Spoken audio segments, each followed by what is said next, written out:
إن الحمد لله نحمده ونستعينه ونستغفره ونعوذ بالله من شرور أنفسنا وسيئات أعمالنا من يهده الله فلا مضل له ومن يضلله فلا هادي له أشهد أن لا إله إلا الله وحده لا شريك له وأشهد أن محمدًا عبده ورسوله يا أيها الذين آمنوا اتقوا الله حق تقاته ولا تموتن إلا وأنتم مسلمون يا أيها الناس اتقوا ربكم الذي خلقكم من نفس واحدة وخلق منها زوجها وبث منهما رجالا كثيرا ونساء واتقوا الله الذي تساءلون به والأرحام إن الله كان عليكم رقيبا يا أيها الذين آمنوا اتقوا الله وقولوا قولا سديدا يصلح لكم أعمالكم ويغفر لكم ذنوبكم ومن يطع الله ورسوله فقد فاز فوزا عظيما أما بعد فإن أصدق الحديث كتاب الله وخير الهدي هدي محمد صلى الله عليه وسلم وشر الأمور محدثاتها فإن كل محدثة بدعة وكل بدعة ضلالة وكل ضلالة في النار اللهم صل وسلم وزد وبارك على نبينا محمد وعلى آله وأصحابه أجمعين. Kaum muslimin jamaah salat Jumat yang dirahmati oleh Allah, marilah kita senantiasa berusaha untuk menjaga iman dan takwa kita kepada Allah. Mari pula kita senantiasa berusaha untuk meningkatkan kualitas iman dan takwa kita kepada Allah Subhanahu wa taala. Waktu demi waktu kita berusaha untuk menjadi hamba yang semakin mudah dalam melaksanakan perintah-perintah Allah, dan kita berusaha pula untuk menjadi hamba yang semakin jauh dari larangan-larangan Allah Subhanahu wa taala. Dengan bekal takwa tersebut, Allah menjanjikan kepada kita rahmat dan pertolongan di dunia hingga di akhirat. Kaum muslimin jamaah salat Jumat yang dirahmati oleh Allah, salah satu nikmat terbesar yang Allah karuniakan kepada kita semua adalah nikmat ilmu. Nikmat diberi kesempatan untuk mempelajari ayat-ayat Al-Quran dan hadis-hadis Rasulullah sallallahu alaihi wasallam. Nikmat untuk mengetahui perintah-perintah Allah dan mengetahui larangan-larangan Allah Subhanahu wa taala. Sungguh nikmat ilmu adalah nikmat yang sangat besar. Maka kewajiban setiap muslim, kewajiban kita semuanya adalah untuk bersyukur kepada Allah Subhanahu wa taala atas nikmat yang besar tersebut, dan membuktikan rasa syukur kita dengan mengamalkan ilmu yang telah diberikan Allah kepada kita. Pada kesempatan khutbah Jumat yang singkat ini, marilah kita bersama-sama kembali membaca ayat-ayat Al-Quran dan hadis-hadis Rasulullah sallallahu alaihi wasallam yang mewajibkan kepada kita untuk mengamalkan ilmu yang telah Allah berikan kepada kita. Yang pertama yang harus kita selalu ingat, bahwasanya Allah Subhanahu wa taala pada hari kiamat nanti akan meminta pertanggungjawaban kita tentang ilmu yang telah Allah berikan kepada kita. Sebagaimana disebutkan dalam sebuah hadis di mana Rasulullah sallallahu alaihi wasallam bersabda, "La tazulu qadama 'abdin yaumal qiyamati hatta yus'ala an arba'." Tidak akan bergeser kedua kaki seorang hamba dari hadapan Allah pada hari kiamat, melainkan setelah dia ditanya tentang 4 perkara. Di antara 4 hal yang akan Allah tanyakan kepada kita adalah tentang ilmu wa an ilmihi madza amila bih. Allah akan bertanya kepadanya tentang ilmunya, apa yang dia kerjakan dengan ilmu yang telah Allah berikan. Kaum muslimin jamaah salat Jumat yang dirahmati oleh Allah, hadis tersebut mengingatkan kita semuanya bahwa sebagaimana Allah akan meminta pertanggungjawaban kepada kita tentang nikmat harta, begitu pula Allah akan minta pertanggungjawaban tentang nikmat ilmu yang telah kita miliki. Sebagaimana Allah akan minta pertanggungjawaban kepada kita tentang nikmat umur, nikmat waktu, begitu pula Allah akan minta pertanggungjawaban kepada kita tentang nikmat ilmu yang telah Allah berikan kepada kita. Jamaah salat Jumat yang dirahmati oleh Allah. Kemudian hal yang kedua yang harus selalu kita ingat, agar kita senantiasa berusaha mengamalkan ilmu yang kita miliki, adalah adanya ancaman yang sangat mengerikan bagi hamba-hamba Allah yang tidak mengamalkan ilmunya. Sebagaimana disebutkan dalam sebuah hadis yang diriwayatkan oleh Usamah bin Zaid radhiyallahu anhuma, bahwa Rasulullah sallallahu alaihi wasallam bersabda, "Yu'ta bi rajulin yaumal qiyamati fayulqa finnar." Pada hari kiamat nanti akan didatangkan seorang, kemudian dia dilemparkan ke dalam api neraka. Fatandaliqa aqtabuh, maka keluarlah seluruh isi perutnya, ususnya keluar di dalam api neraka. Yaduru biha kama yadurul himaru birroha. Orang itu akan berputar-putar di dalam api neraka dalam keadaan seperti itu, seperti himar yang berputar-putar menggerakkan batu penggiling. Fayatihi ahlun nari wa yaqulun, maka seluruh penduduk neraka akan datang berkumpul mendekati orang tersebut, dan mereka bertanya, "Ya fulan, wahai fulan, ma sya'nuk, ada apa denganmu? Alam takun ta'muruna bil ma'ruf wa tanhana 'anil munkar?" Bukankah engkau dahulu di dunia senantiasa memerintahkan kami untuk mengerjakan kebaikan, dan engkau senantiasa memperingatkan kami agar menjauhi keburukan? Qala bala. Orang tersebut menjawab, benar. Kuntu amurukum bil ma'ruf wala ati. Dahulu aku di dunia memerintahkan kalian untuk mengerjakan kebaikan, tapi aku sendiri tidak mengamalkannya. Wa nahaitukum 'anil munkari wa ati. Dan sebaliknya aku melarang kalian dari perbuatan mungkar, namun aku sendiri melanggarnya. Hadis sahih riwayat Imam Bukhari dan Imam Muslim. Jamaah salat Jumat yang dirahmati oleh Allah, hadis tersebut menerangkan bahwa hamba-hamba Allah yang telah diberi karunia ilmu, kemudian dia sibuk mengajarkan ilmu tersebut, namun dia tidak mengamalkan ilmu itu pada dirinya, hamba-hamba seperti itu diancam dengan siksa neraka yang sangat mengerikan. Jamaah salat Jumat yang dirahmati oleh Allah. Kemudian hal yang ketiga yang harus kita ketahui agar kita senantiasa termotivasi untuk mengamalkan ilmu yang kita dapatkan adalah mengamalkan ilmu merupakan salah satu wasilah agar ilmu itu senantiasa kita ingat, agar ilmu itu tidak hilang, agar ilmu itu tidak terlupakan.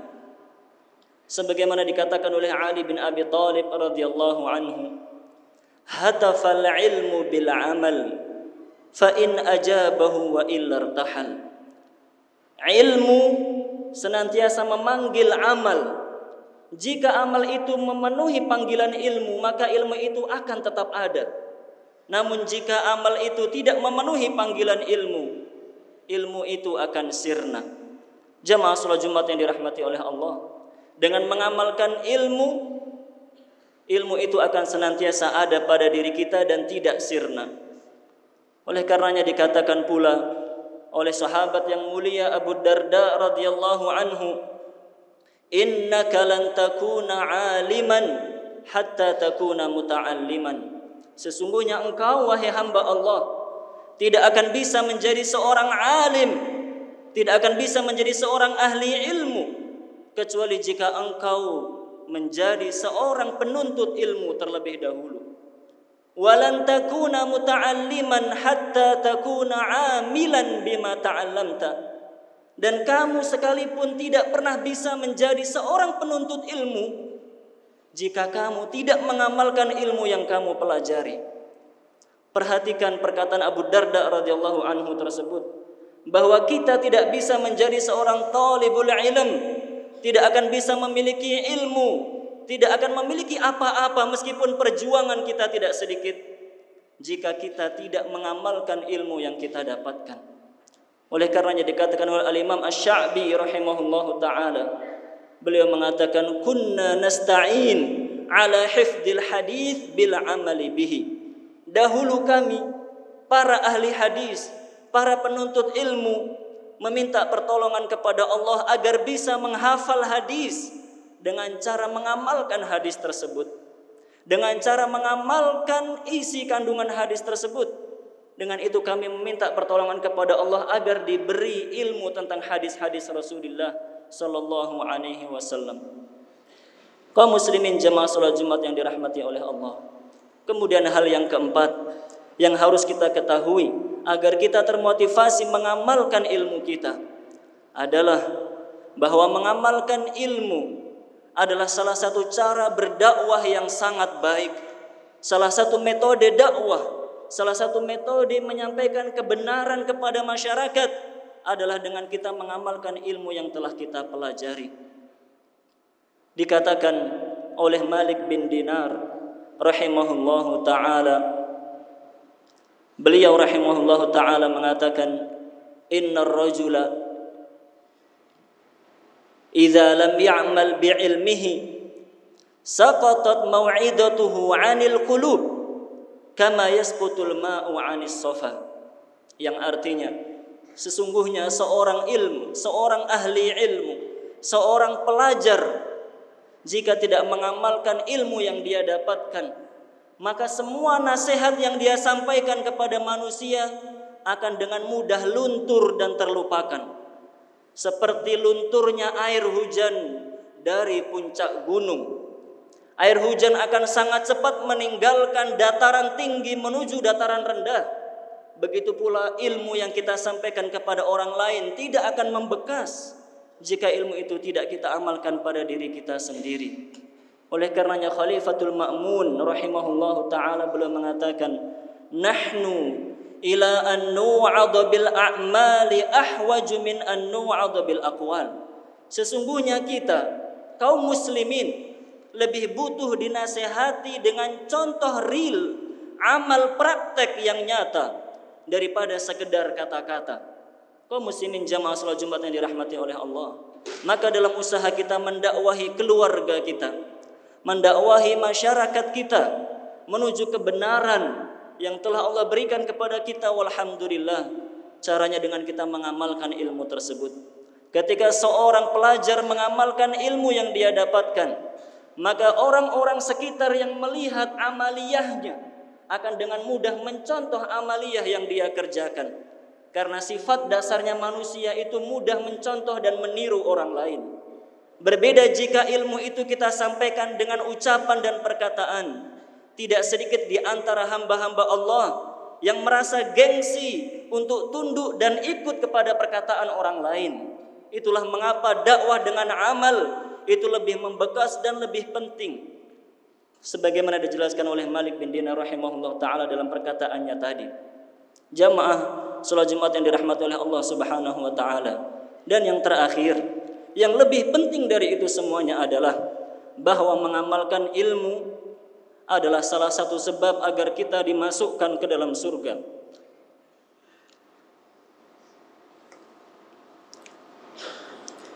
Dalam banyak ayat Allah Subhanahu wa taala menyebutkan di mana Allah memasukkan hamba-hamba yang beriman dan beramal soleh ke dalam surganya. Di antaranya adalah yang Allah firmankan dalam surat Al-Baqarah. walladzina amanu wa amilus solihat ulaika ashabul jannah hum fiha khalidun. Dan orang-orang yang beriman dan beramal soleh, mereka itulah para penghuni surga yang akan kekal di dalamnya. Perhatikan ayat tersebut. Allah mengatakan bahwa yang akan dimasukkan ke dalam surga adalah orang-orang yang beriman dan beramal soleh. Allah menyebutkan amal soleh secara khusus, padahal amal soleh itu sudah termasuk dalam cakupan iman. Amal sudah termasuk dalam cakupan iman, namun Allah menyebutkan amal secara khusus dalam ayat tersebut dan dalam ayat lain yang sangat banyak sekali, untuk mengisyaratkan kepada kita bahwa dengan amal soleh, dengan mengamalkan ilmu yang kita dapatkan, Allah akan merahmati kita dan akhirnya akan memasukkan kita ke dalam surganya. Kaum muslimin jamaah salat Jumat yang dirahmati oleh Allah, maka marilah kita menjadi hamba-hamba Allah yang bersyukur dengan karunia nikmat yang sangat besar, yaitu diberikan ilmu agama dengan cara kita mengamalkan ilmu yang telah kita dapatkan, sebagaimana dicontohkan oleh para pendahulu kita, para salafuna as-salih. Beliau adalah orang yang sangat tekun, sangat giat, sangat komitmen dengan ilmu yang mereka miliki. Di antara contohnya adalah kisahnya Ali bin Abi Thalib radhiyallahu anhu dengan istri beliau Fatimah radhiyallahu anha. Ketika Fatimah radhiyallahu anha mengeluh kepada Rasulullah sallallahu alaihi wasallam bahwa pekerjaan rumahnya sangat banyak, pekerjaan rumahnya begitu banyak dan berat, maka Fatimah radhiyallahu anha meminta kepada Rasulullah sallallahu alaihi wasallam untuk diberi hadiah seorang pembantu atau seorang budak yang akan memperingan pekerjaan rumahnya. Maka Rasulullah sallallahu alaihi wasallam bersabda, "Ala adulluki ala ma huwa khairum minki min khadim." Wahai Fatimah, maukah engkau aku ajarkan dengan sebuah amalan yang lebih bagus, lebih besar nilainya di hadapan Allah daripada seorang pembantu atau seorang budak? Maka beliau mengajarkan kepada Fatimah dan kepada Ali radhiyallahu anhuma untuk membaca tasbih 33 kali sebelum tidur, membaca tahmid 33 kali sebelum tidur, membaca takbir 33 kali sebelum tidur. Dan di akhir riwayat hadis tersebut, Ali bin Abi Thalib radhiyallahu anhu mengatakan, "Fama taraktuha mundu an sami'tuha min Rasulillah sallallahu alaihi wasallam." Sama sekali aku tidak pernah meninggalkan amal itu sejak pertama kali aku mendengarnya dari Rasulullah sallallahu alaihi wasallam. Sebuah contoh dari Ali bin Abi Thalib, bagaimana ketika beliau mengetahui sebuah ilmu, beliau langsung mengerjakannya, dan bukan hanya dikerjakan satu kali, melainkan beliau komitmen dan konsisten melakukan amal tersebut hingga akhir hayatnya. Hal yang senada dicontohkan oleh ibunda kita Ummu Habibah radhiyallahu anha. Beliaulah yang meriwayatkan kepada kita sabda Rasulullah sallallahu alaihi wasallam, "Man shalla 12 rak'atan fi yaumin wa lailah." Siapa saja yang salat rawatib 12 rakaat dalam satu hari satu malam, banallahu lahu baitan fil jannah. Allah akan membangunkan istana untuknya di dalam surga. Beliau yang meriwayatkan hadis tersebut, dan setelah meriwayatkan hadis itu, Ummu Habibah radhiyallahu anha mengatakan, "Fama taraktuhunna mundu an sami'tuhunna min Rasulillah sallallahu alaihi wasallam." Dan aku sama sekali tidak pernah meninggalkan salat rawatib sebanyak 12 rakaat dalam satu hari satu malam sejak pertama kali aku mendengar perintah itu dari Rasulullah sallallahu alaihi wasallam. Hal itu pula yang dicontohkan oleh Abu Hurairah radhiyallahu anhu ketika beliau meriwayatkan kepada kita, "Ausani khalili bi thalathin." Kekasihku, yaitu Rasulullah sallallahu alaihi wasallam, berwasiat kepadaku agar aku mengamalkan 3 amalan, yaitu berpuasa ayyamul bid pada setiap bulannya, dan mengerjakan salat sunnah duha, dan mengerjakan salat witir sebelum tidur. Maka Abu Hurairah radhiyallahu anhu mengatakan setelah membacakan hadis tersebut, "Fama ada'uhunna hatta amut." Aku berjanji tidak akan pernah meninggalkan 3 amalan tersebut sampai aku meninggal dunia. Kaum muslimin jamaah salat Jumat yang dirahmati oleh Allah. Begitulah besarnya nikmat ilmu yang Allah berikan kepada kita. Namun begitu besar pula tanggung jawab kita di hadapan Allah. Maka mari kita menjadi hamba-hamba yang bersyukur dengan mengamalkan ilmu yang telah kita dapatkan. Aqulu ma tasma'un wa astaghfirullah li wa lakum wa li sa'iril muslimina min kulli dhanb fastaghfiruhu innahu huwal ghafurur rahim.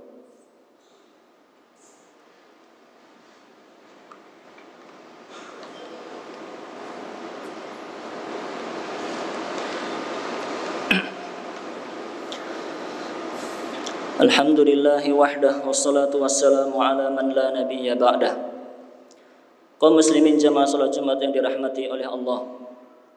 Dalam usaha kita untuk mengamalkan ilmu yang kita dapatkan, maka sangat banyak penghalang, sangat banyak godaan yang seringkali membuat kita bermalas-malasan untuk mengamalkan ilmu tersebut.